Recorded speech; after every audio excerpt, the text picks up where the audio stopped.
Hello, everyone, and welcome. My name is Mike Roberts. I'm the Executive Director of the British Columbia Municipal Safety Association, and I'll be your host for today's session. Before we get started, I wanted to recognize the organizations that have supported this initiative: the BC Construction Safety Alliance, Go2HR, BC Forest Safety, Safety Driven, AgSafe, ActSafe, Safe Care BC, and the Local Government Management Association of BC. Thank you again for all your support. I want to provide you with a quick overview, as we truly think this initiative is going to make a significant impact across the workplace landscape and is intended for all industries. The BCMSA has partnered with the Work to Wellness to create a free support toolkit geared towards mental health in the workplace during COVID-19. As you all know, COVID-19 has redefined the workplace and brought unprecedented psychological and psychosocial impacts to workers and organizations. The need for support is now. With our partner, we have delivered a multimedia interactive platform with education, tools, and resources to support the detection and efficient resolution of emerging and anticipated problems.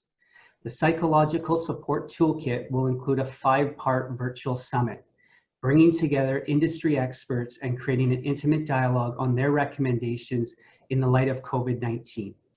In addition, this comprehensive resource will provide information packs, checklists, access to free quality resources, recordings of the 5-part virtual summit, and access to a really cool online discussion forum where participants can network, exchange ideas, and ask questions with both peers and industry experts. As you can see, this initiative is filled with great resources. All of this could not have been possible without our partner, CEO of Work to Wellness, Diana Vissers. Diana Vissers is a workplace mental health expert who has worked in the BC workplaces since 1999. She started her career supporting workers who had to leave work for health reasons, helping them navigate back to work safely. She noticed that most often workers could have stayed healthy if they and their employer knew how to recognize when a person is struggling and how to fix things early. There was a big gap between the needs of workers and the knowledge and the needed support. For her master's degree in disability management, she developed education programs to address the gap. She was the first professional to talk about psychological safety in the municipal sector. She's a Canadian Mental Health Association certified psychological health and safety advisor. Diana describes herself as a workplace mental health geek. You'll notice her passion for her work as she speaks to you today and hosts our future summit sessions. Welcome, Diana. Thank you so much, Mike. I just want to start by saying a huge welcome to all of you who are here live as we're recording this broadcast, and also to those of you who are checking in and watching this recording, whether you are connecting in your work truck on your phone, or in a group at work, you're sitting together watching this video, or you're watching this in the comfort of your own home, which might also serve as your workplace. Welcome, and thank you so much for setting aside the priority and recognizing the importance of this really important topic and this amazing initiative that we have been working on to get tools into the hands of you. And so we are hoping with your participation today, we can spread the word, share these tools, learn how to use them, and we can make change in workplaces, certainly in British Columbia, but maybe elsewhere too, that we can have an impact. So thank you so much for joining us today. I want to start by talking a little bit about what today's session will be, and then I want to tell you what today's session will not be. So you're looking right now at the agenda that we have set for today. We're going to start with talking about what those psychological impacts of COVID-19 are. We're going to do a little bit of a reality check. I'm going to share some recent research and some of the observations that I've made and that others have made about what's really happening. And then we're going to do a little check-in with you on what kinds of things you're seeing. Next, we're going to talk about and show you and introduce the tools that can help keep you mentally healthy. There's a number of tools that are going to be available to you. First, we have the mental health continuum, mental health at work continuum. We're going to show you how you could use that as part of an awareness piece. We're going to introduce some screening tools that you can take free screenings to kind of learn better where you're at. And we're going to share some wellness hacks and help you create your own recipe for mental wellness. And finally, we're going to show you how you can find help for those of you who are concerned about yourself or someone else, and you may need to connect with a mental health professional. We've got some tips to help you as well. So now for those pieces that we're not intending to cover today and what this session is not.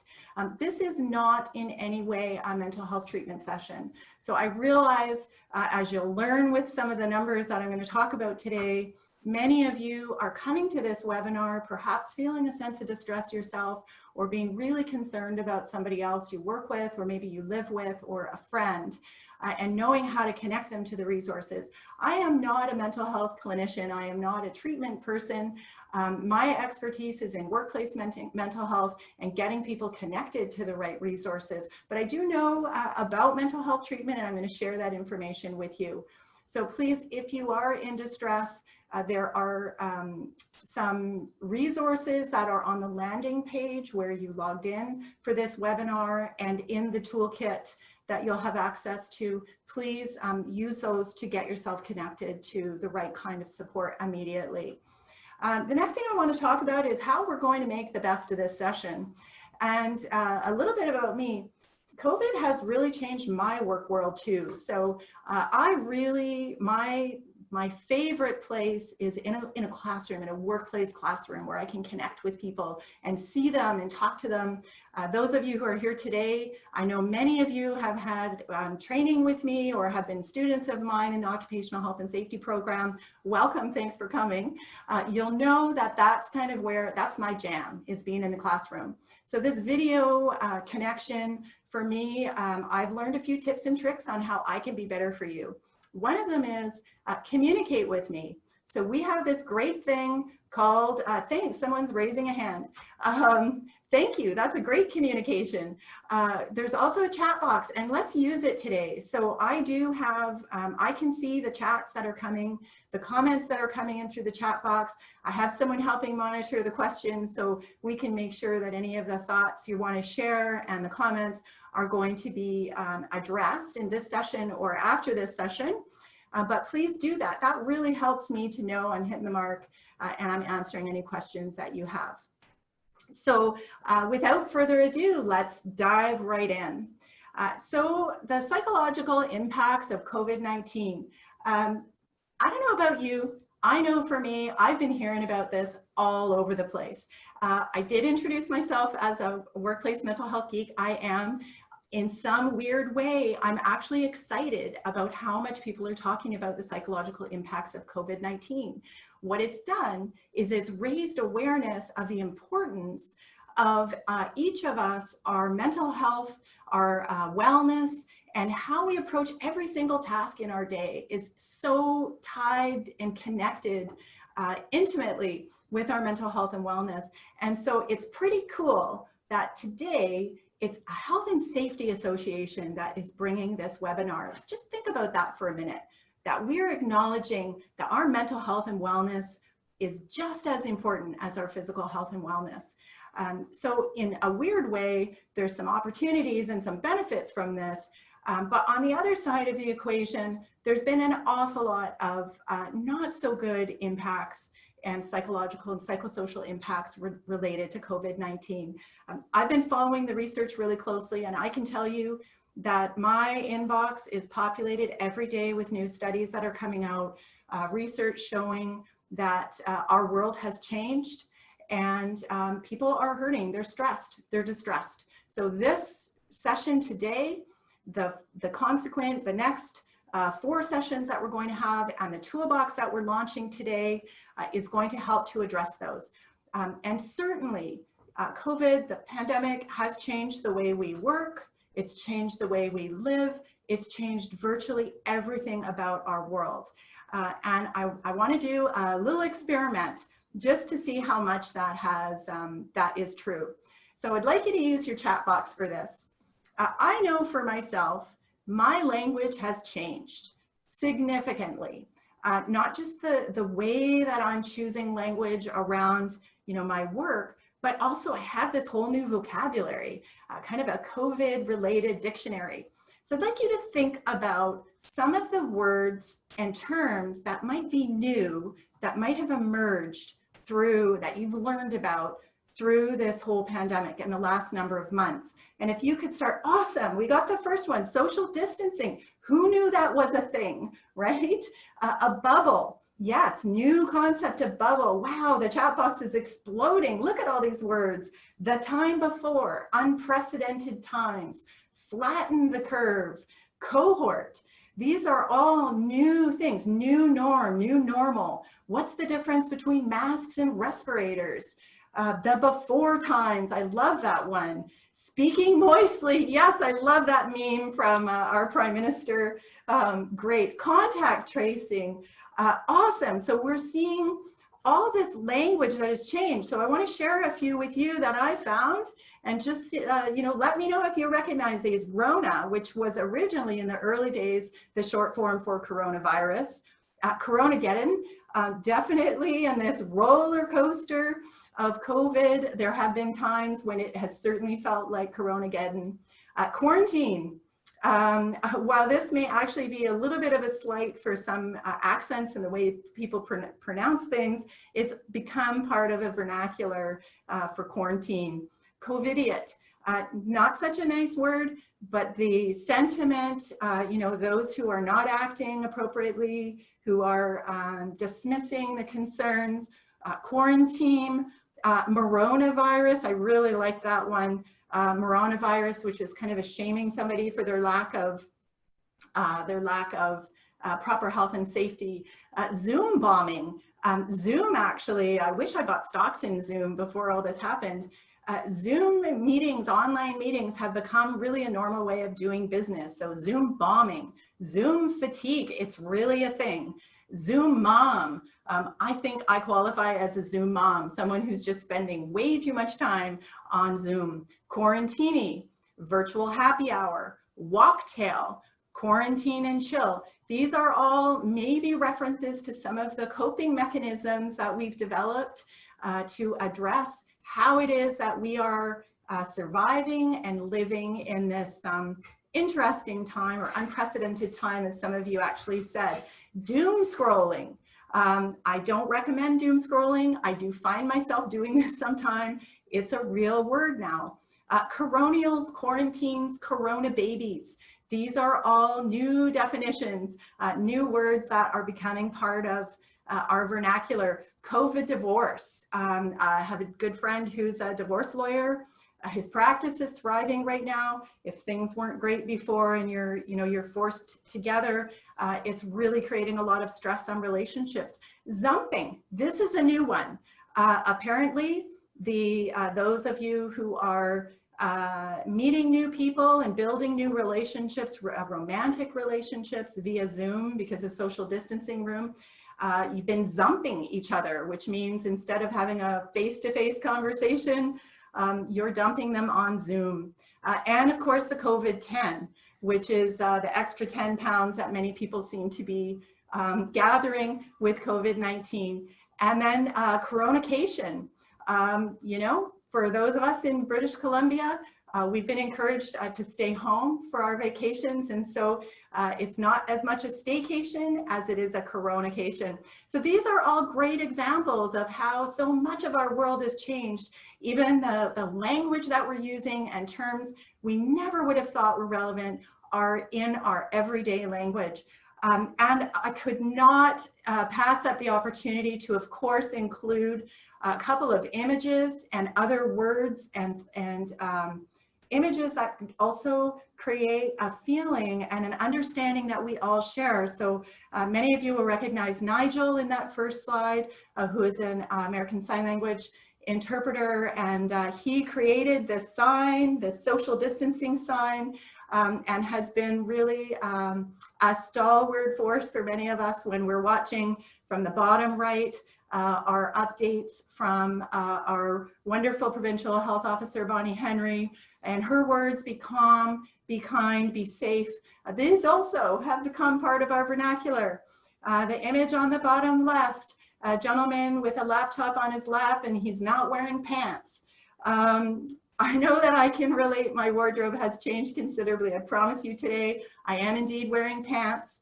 But, you know, I've heard from lots of people who say their, you know, their personal grooming, just how they approach their work has changed. They're wearing kind of sweatpants most of the time. They talk about their work pajamas and their home pajamas.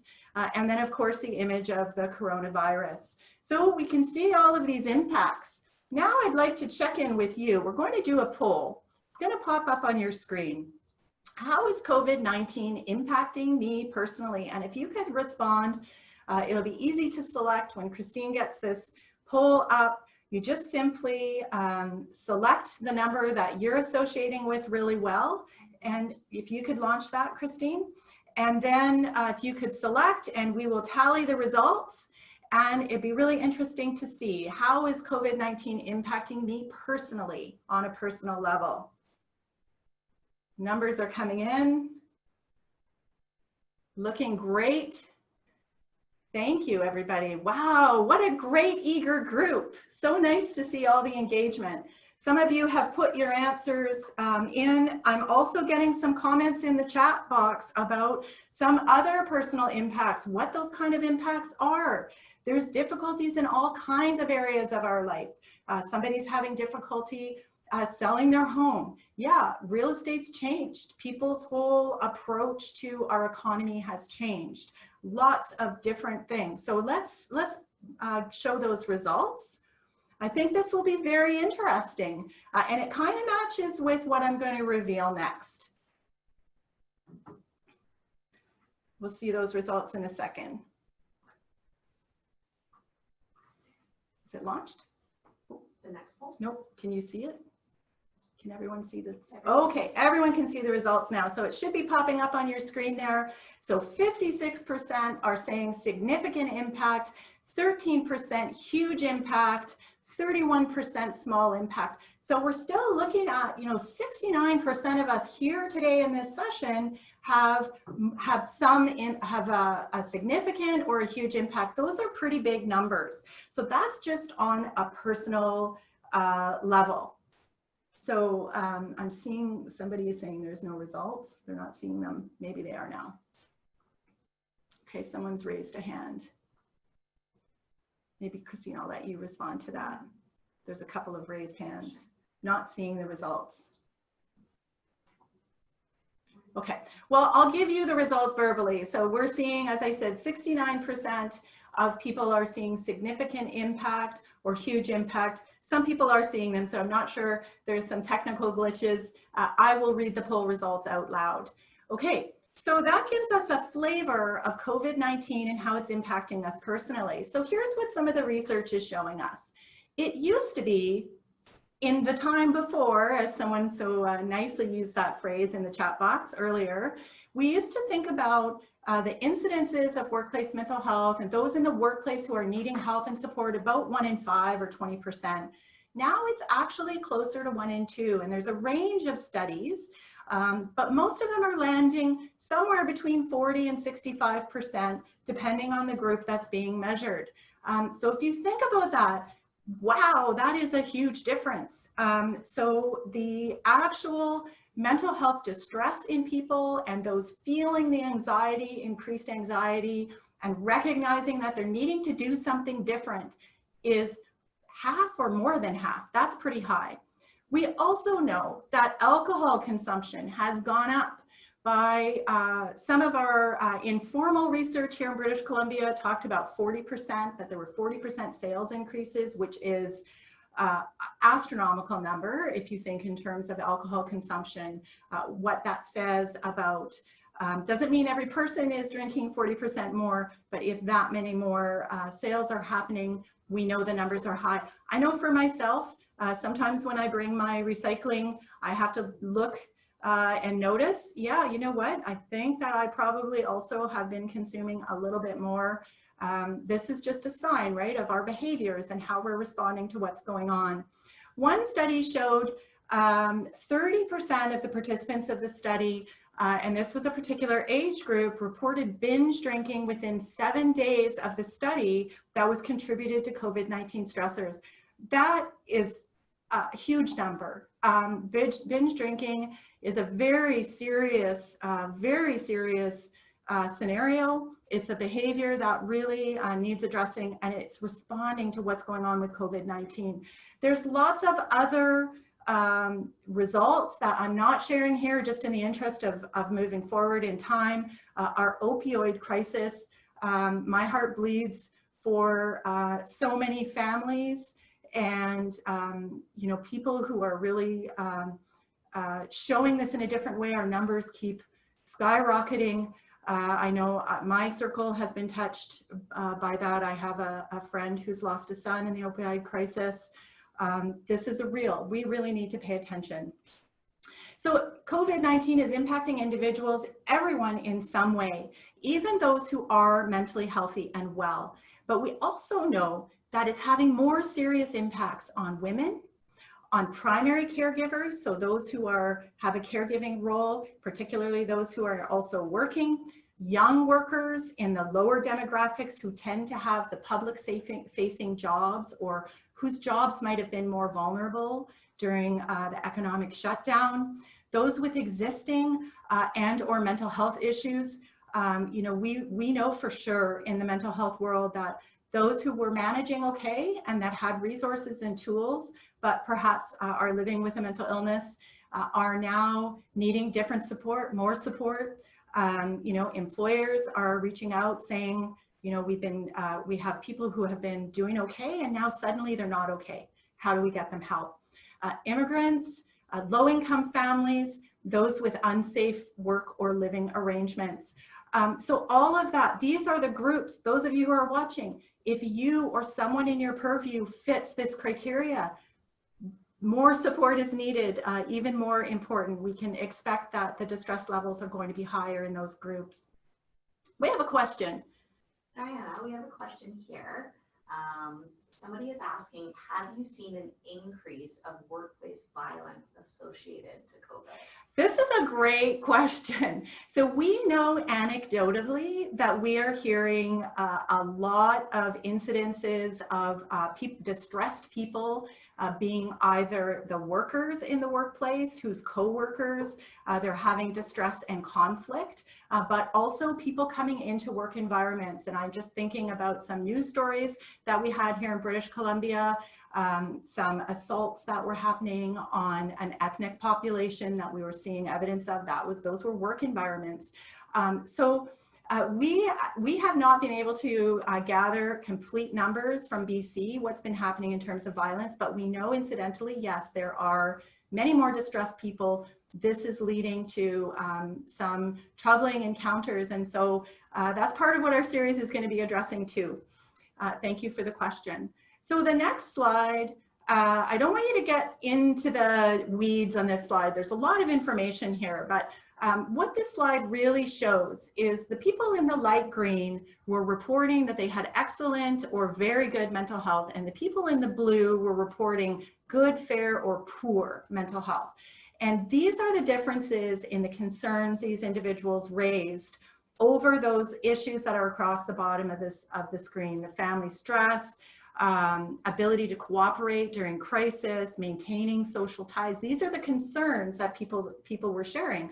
So even those of us with good and excellent mental health, we still have concerns. So this gives us even more reason why we need the tools that we're delivering today. So now I want you to switch your brain into work and think about your work environment. We're going to launch another poll. Christina's going to launch it now.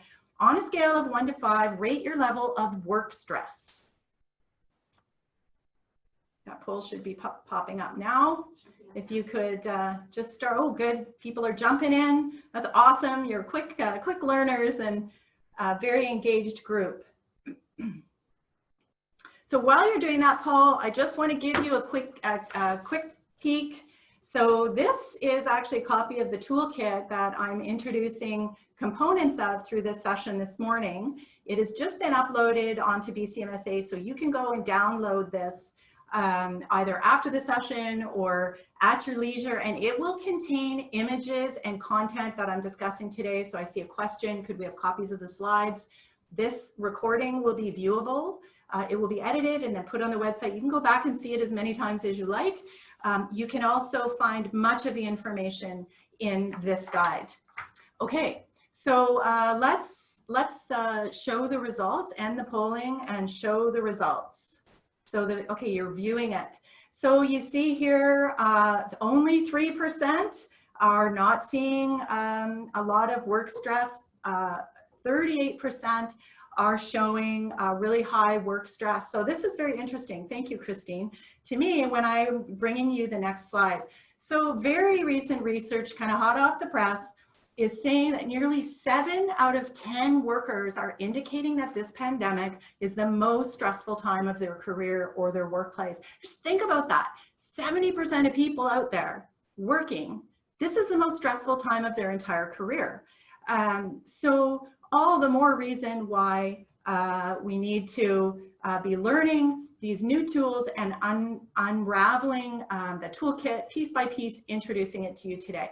So now I'm going to talk to you about what the toolkit actually contains, and we're going to go through it piece by piece.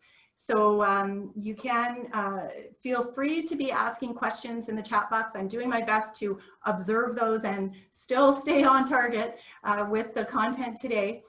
But now we'll just introduce what the actual toolkit includes. So it is a downloadable by PDF. It's very easy to read content, lots of visual stuff. You'll see a nice welcome message from me, and then the contents are on the inside. And there's basically 4 areas of content that I'm going to go through with you today. So the first is an awareness check. So what is it? How do you actually know how you're doing? This is a really important piece and element to responding to our mental health and wellness needs and being healthier, is we've got to kind of know how we're doing in the first place. The next piece is the calming, so that we know from research, and we've put together some very simple exercises that we know work to calm our nervous systems down, which are really involved in feelings of angst and anxiety and stress. And so these activities will help you help your body and your mind really calm down and settle. The third part is about developing your recipe for mental wellness. And I will take you through an activity. We won't have time to do the activity today, but it's in the guide and there's a step-by-step instruction. And then finally, building support for yourself at work and home.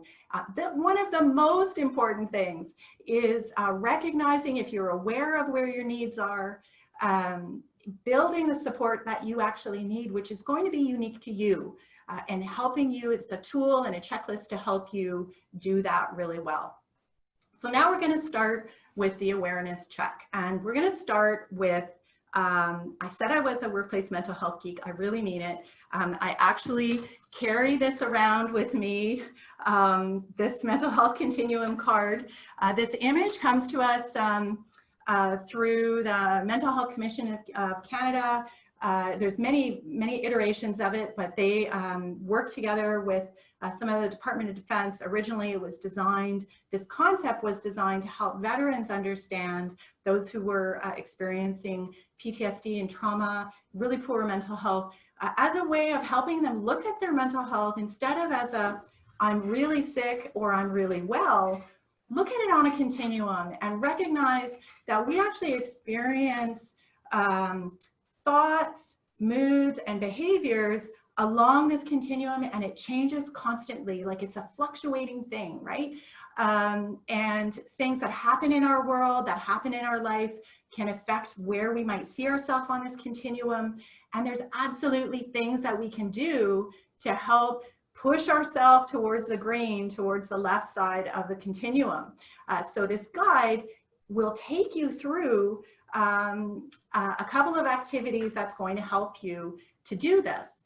So page 9 of the guide will do that. So, you know, one of the things that I really like about this tool is that it's good and it's useful as a personal check-in. So I actually, in some of my circles or in groups where I've done, you know, workplaces where I've spent some time talking about this tool and introducing it, people will use this language and say, you know, hey, today, I'm kind of orange today. I really am kind of orange.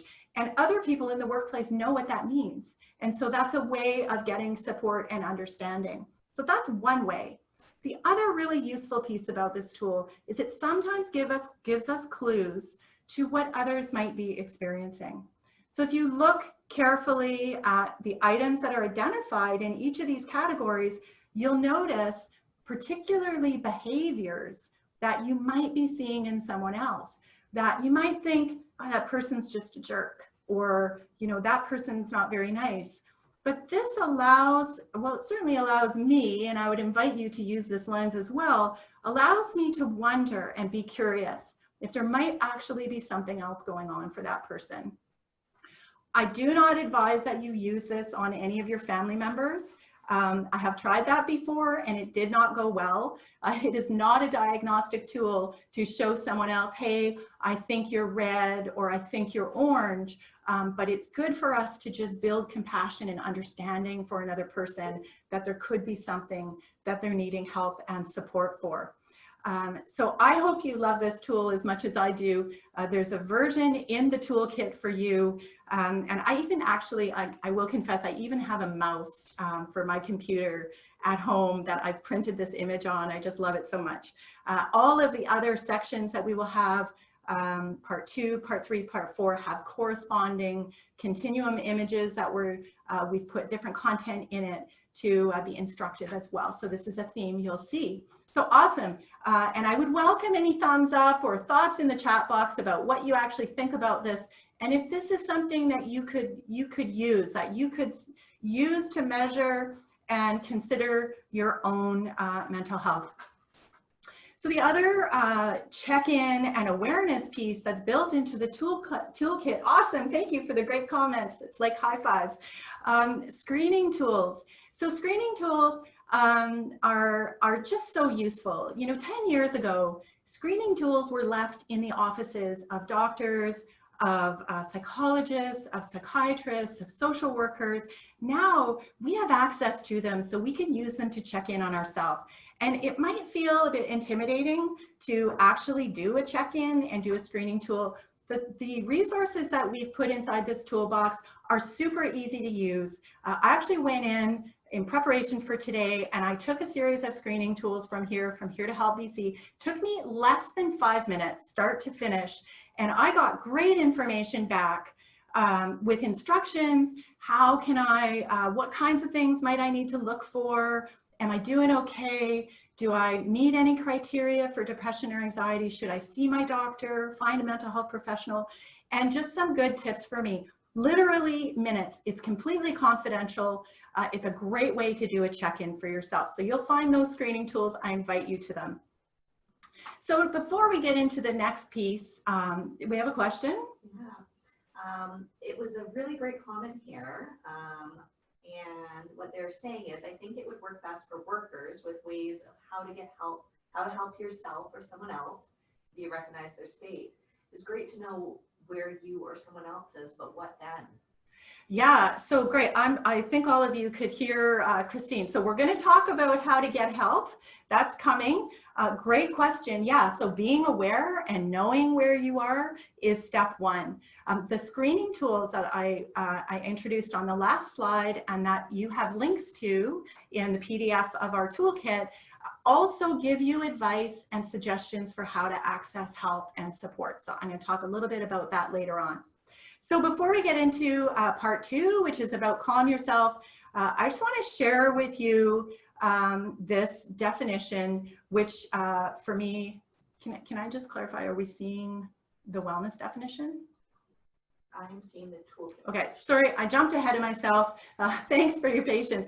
So wellness is the active pursuit of activities, choices, and lifestyles that lead to a state of holistic health. I love this definition because what you'll notice is it's active. So sometimes some of the activities I'm going to introduce next, I hear from people, workers, who say to me, yeah, whatever, it's hooey, or I don't need it, I'm fine.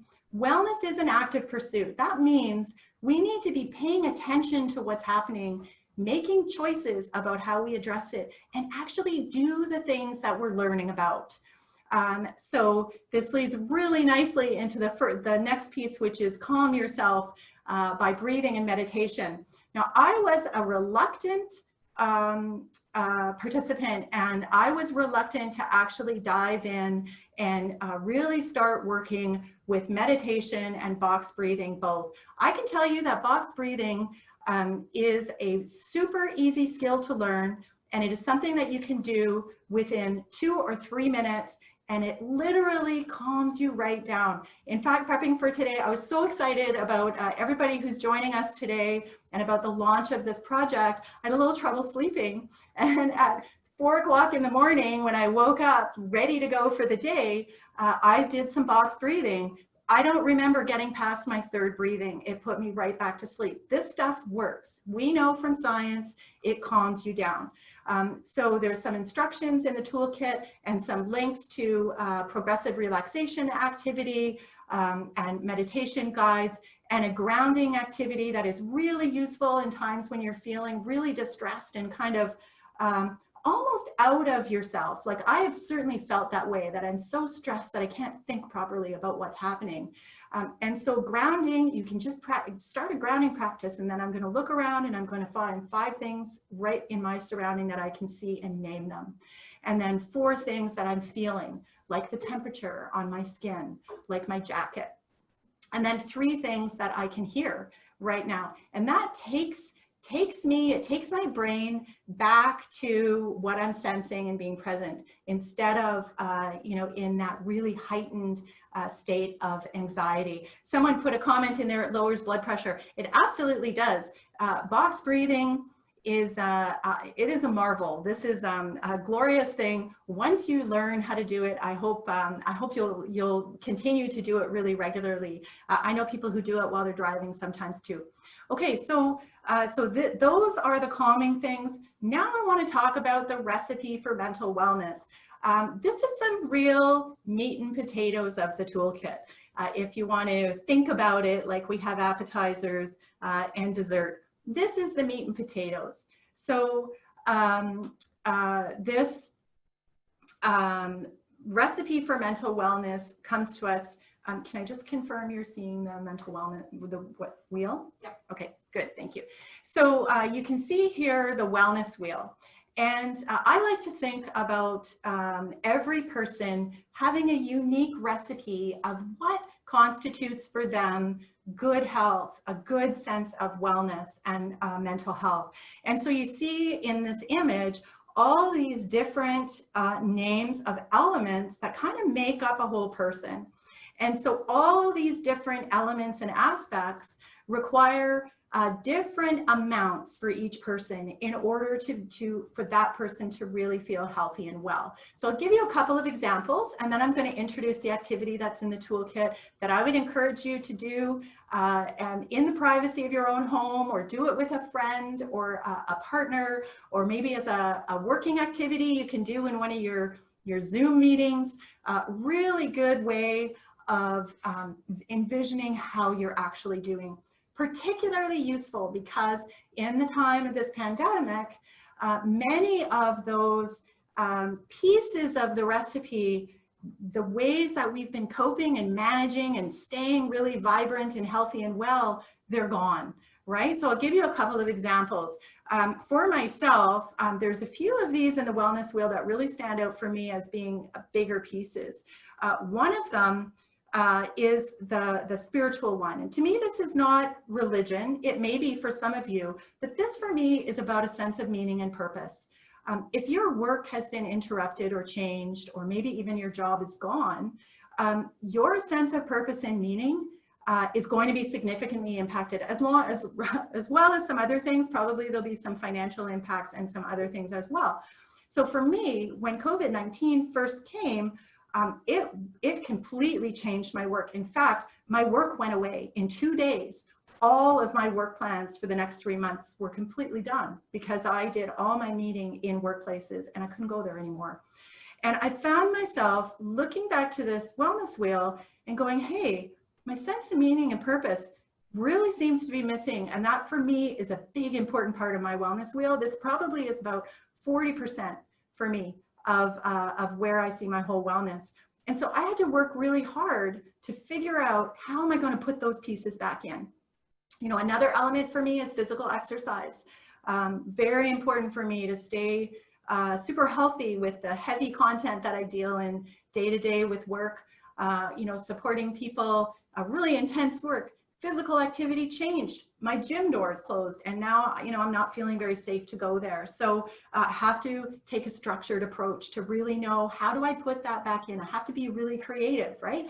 I had this little center set up in my house where I had a yoga mat that I could put away, and had some free yoga stuff, and everybody has their own. So I would encourage you to take some time with this. Really think about how each of these elements are, how much of your wellness wheel do they take up? Be honest about your reflection and the score you're giving it. You know, I want to say with the physical, today I can tell you my physical activity level is great. It has been over the last month, fantastic. I'm pretty sure as the rain sets in, our rainy season, that might change for me. I'm not done. I need to keep going back to this recipe. And there's some tips in there about how to just create some very simple instructions for yourself on filling in those details. And if you find yourself a bit stuck, like you can't solve it, you know, your thoughts are not letting you create and imagine new ways of filling a need, talk to somebody about it. Maybe you talk to a friend or a colleague. You might also consider talking to a counselor or a mental health professional. This is a great way to have a conversation with somebody to get you support so that you know, you can build your circle in an awesome way. Your wellness wheel will be robust, even in these times of change. And just want to point you as a segue to the bottom one, which is social, because that brings us right to our last element that we're going to talk about today, and that's building support at work and home. There is tons of research showing that people who have good support networks do way better during times of stress. Even now, there's specific research coming out about COVID-19, even some of those groups that we talked about earlier, where there's particular risks. Those who are saying, I have a good support network, they're doing okay. So how do you actually build your support network? If you either have support or you don't know how to build that support, that can be difficult. So we have laid out, there's a worksheet in the toolkit that will guide you through some thinking, some reflection for yourself, maybe questions that you can have a conversation with somebody about and get some help on knowing how you can build support. So here's a sneak peek at some of the questions that are there. And I would just also highlight that support doesn't necessarily mean somebody to you know, listen and understand you and somebody to talk to. While that of course is important, we all need to feel heard and seen and understood and cared about, but it can also be really practical things, right? So I'm thinking in terms of work support, it can be really hard to ask specifically for work support. So for example, I have a grown-up son who's in a fairly new job. He started a job during COVID. Wow.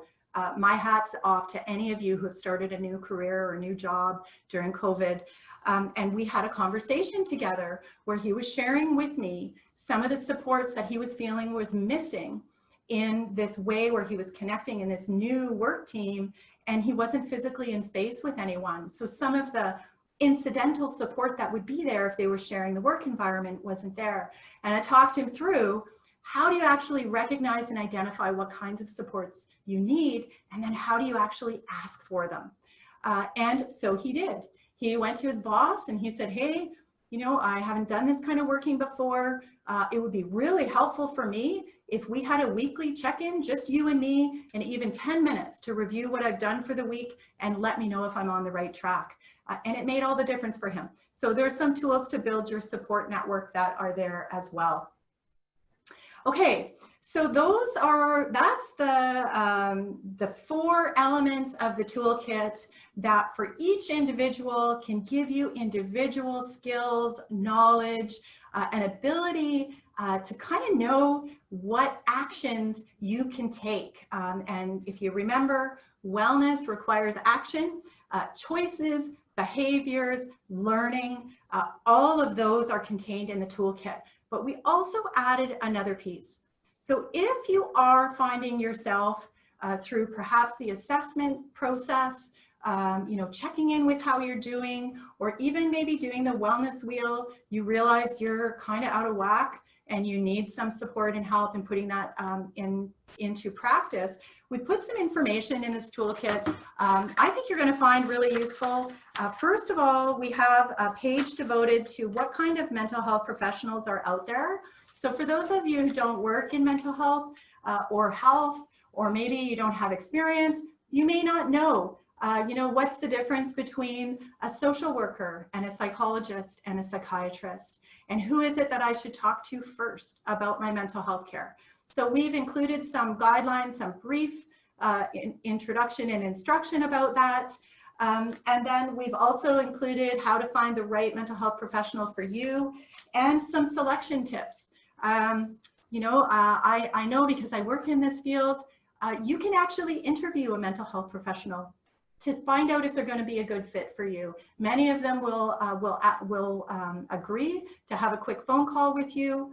You can ask them questions about maybe their, you know, the way that they do their practice. What are their beliefs about people? How long is it going to take me to get better? What kinds of things are you going to do to me or say to me? What's going to happen when we're together in session? Who's going to find out what we talk about? All these are great questions, and questions you absolutely can ask a mental health professional before making a selection. And then once you do make a selection of a mental health professional and you engage with that person, you have some time with that person, you know, we don't always find the right fit the first time. Please don't give up. First of all, I would suggest that you tell the person that they're not meeting your needs. It's okay. They will not feel forever wounded by your comment. They're professionals, and they also want you to have the best connection you can. They might be able to recommend a colleague or someone different. So you can describe to that person and say, hey, you know what? This wasn't what I thought. I thought I was going to get this. And then they could say, oh, well, I don't do that work, but I know somebody who can. Or, you know, if you're accessing an employee assistance program counselor and you just don't feel they're getting you, maybe let them know and ask if you could see someone else. So these things are all possible. It's just most important that you, the person at the center, is finding exactly what you need from those services. So, and then there's some tips on how to prepare when you're ready now to have that first session. And this slide says it all. I think first of all is prepare to be honest. You really need to be honest about why you're needing help. We have a thing in mental health we call the doorknob syndrome, where you know someone has been in a session for almost an hour and they get up to leave, and as they're at the door leaving, they say, oh, by the way, and they say the real reason they came. It can be really hard sometimes to admit what's going on for us, or maybe we're a little frightened about what it's going to mean if somebody else is in. But that mental health professional, they're there to actually help you through it. So be prepared to be honest about what's going on. The more you can tell that person about how you are going to be helped, the better. Think about the goal or what you want to change. If you can articulate that really well, that is going to help your mental health professional. If you can say, you know, I'm not sleeping well, I find myself getting really stressed out, I want that to change. That person can start asking questions of you that's going to lead them to help you know how to be healthier and be better. So these are just some additional tips that we've included in the guide. I think you probably can all tell I'm so excited about this tool. I just feel like this toolkit has so much practical information that's going to help you and those who you might share the toolkit with. Please share it widely, that it's going to get this information in the hands of those who need it so they can make a difference. And we can really start, you know, we have to think about the mental health curve too. We've been very focused on the COVID infection code, but we have to also think about the mental health curve that we are already seeing evidence of spiking. So this is one great way. So I'd like to end with a little bit of a reflection and a couple more polls. Christine, if you're ready to engage this, we'll do the first one. So how likely are you to use one or more of these tools introduced today? Please just pick one, and we'll launch that poll in a second. Thanks. I see we have everybody still so engaged. That's great.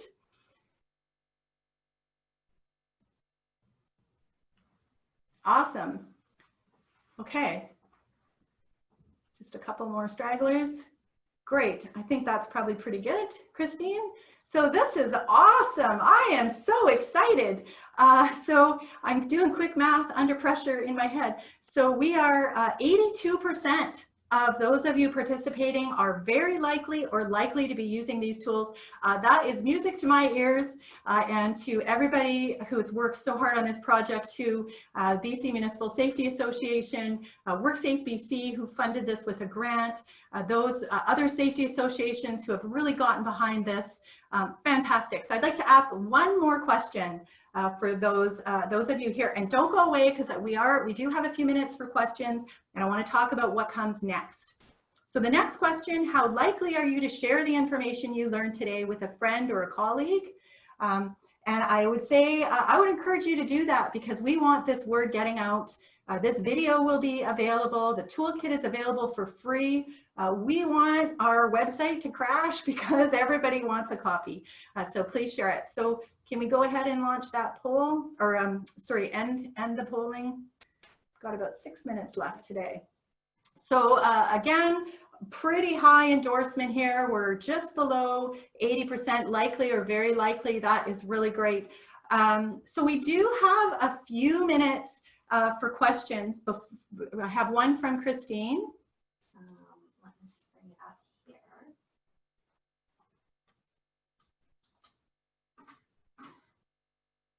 So we had one question about the wellness wheel. Somebody was looking for anywhere that outlines or gives examples of what to think of during each aspect of the wellness wheel for consistency and better understanding.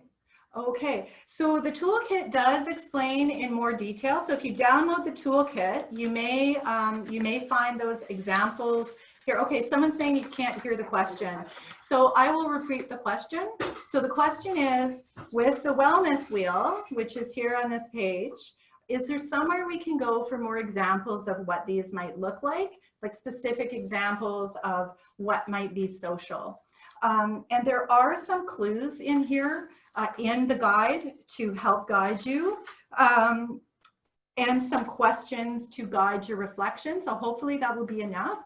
And my other suggestion would be talk with people in your purview, like your circle, maybe it's a friend who you are quite close to, or a family member that can help you solve that, or talk to a counselor. If you have access to a mental health counselor, they can help you as well.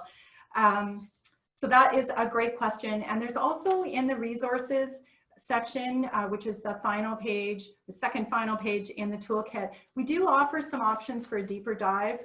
So you can take an education program. So we do education programs in workplaces where we actually do this activity, this wellness wheel, together collectively in a group in a workplace, so people can even support each other and help each other know how to stay healthy and well. Awesome question.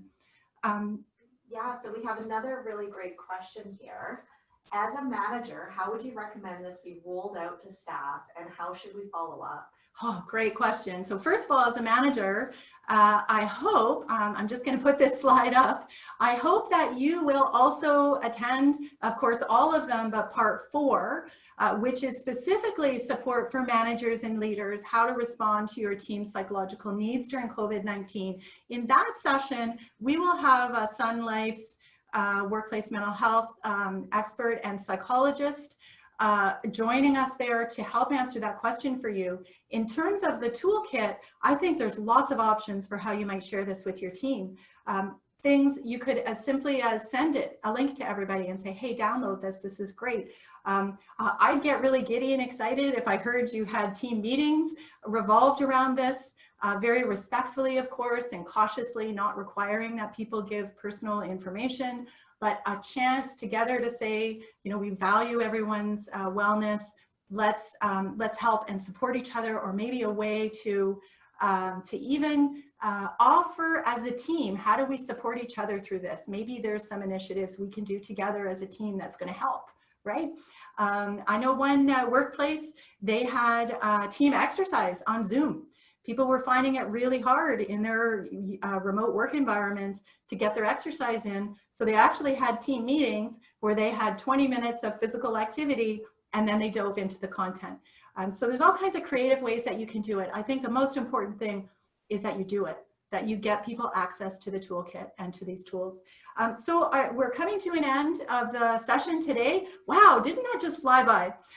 So I want to just tell you, those of you who have questions, our chat box literally has exploded, which is fantastic. We thought that this discussion might need a place to live after our session is over today. So we've created a discussion forum that is available on the landing page at the BC Municipal Safety Association website, the same place you registered for this and you came into the session for. And we're going to continue that discussion going. So please, we will take the questions that are from the chat box. So if you have other questions, put them in the chat box. We will populate the discussion. Dynamic and excited, passionate person. The conversation is going to be quite great. Part 4 I've already talked about, and then part 5 at the end, we don't know what it's going to look like by you know, the end of October. And so we're going to, closer to the end of October, dialogue together with industry leaders in some of the industries maybe where you work, and find out how have the impacts been managed and dealt with, what's been happening for you. So with that, I will wrap up. I want to give you a real heartfelt thank you for coming today, to taking the time, recognizing the priority and the importance of your own mental health and wellness. And please share this with anybody else you know who might benefit from it. This has been a very exciting opportunity, and I really hope that you took some nugget away with you, a tool that you can use, a new idea, a thought, and it can be the start of something better. Thank you all for being here today.